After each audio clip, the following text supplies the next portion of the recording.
পরিবেশ বান্ধব পরিবহন ব্যবস্থার দিকে এবার বড় পদক্ষেপ ভারতের। উত্তর রেলের জিন্দ সোনিপত রুটে 10 কোচের হাইড্রোজেন ট্রেন চালুর অনুমোদন দিয়েছে ভারতীয় রেল। অত্যাধুনিক এই ট্রেন সর্বোচ্চ ঘন্টায় 75 কিলোমিটার গতিতে চলতে পারবে। ট্রেনটির শক্তির উৎস হবে 1200 কিলোওয়াট ক্ষমতা সম্পন্ন hydrogen fuel cell propulsion system. সবচেয়ে বড় কথা, কোনো বিদেশি প্রযুক্তি নয়, এটি হতে চলেছে ভারতের প্রথম স্বদেশী হাইড্রোজেন ট্রেন। ভারত সরকারের প্রেস ইনফরমেশন ব্যুরোর ওয়েবসাইটে এই তথ্য জানানো হয়েছে।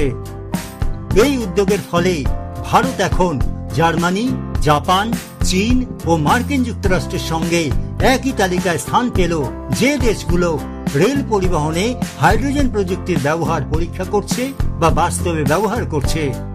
ভারত যে খুব তাড়াতাড়ি হাইড্রোজেন চালিত ট্রেনের দুনিয়ায় প্রবেশ করছে তা কিছুদিন আগেই জানানো হয়েছিল খোঁজ খবরের ইউটিউব চ্যানেলে। কিভাবে কাজ করবে এই হাইড্রোজেন ট্রেন প্রযুক্তি? হাইড্রোজেন ফুয়েল সেল প্রযুক্তিতে হাইড্রোজেনের রাসায়নিক বিক্রিয়ার মাধ্যমে বিদ্যুৎ উৎপন্ন হয়। এই প্রক্রিয়ায় একমাত্র নির্গত বা বাইরে বেরিয়ে আসা পদার্থ হলো জলীয় বাষ্প।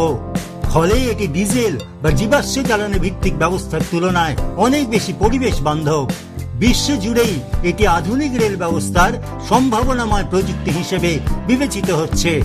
ভারতীয় রেল এর পাইলট প্রকল্পের জন্য জিন্দ সোনিপত রুটকে বেছে নিয়েছে।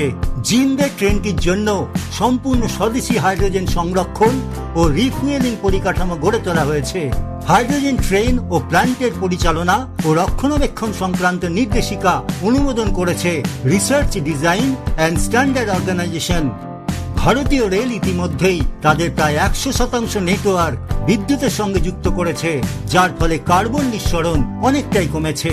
এবার হাইড্রোজেন প্রযুক্তির মাধ্যমে ট্রেন নিজেই চলার জন্য তার প্রয়োজনীয় বিদ্যুৎ উৎপাদন করবে। ভারতীয় রেলের নেট জিরো কার্বন নির্গমন লক্ষ্যের দিকেও একটি গুরুত্বপূর্ণ পদক্ষেপ হিসেবে বিবেচিত হচ্ছে। বিশেষজ্ঞদের মতে হাইড্রোজেন প্রযুক্তির সফল ব্যবহার ভবিষ্যতে ভারতের পরিবহন ব্যবস্থার এক নতুন যুগের সূচনা করতে পারে। দেশের প্রথম হাইড্রোজেন ট্রেন সেই পরিবর্তনেরই একটি গুরুত্বপূর্ণ মাইলফলক।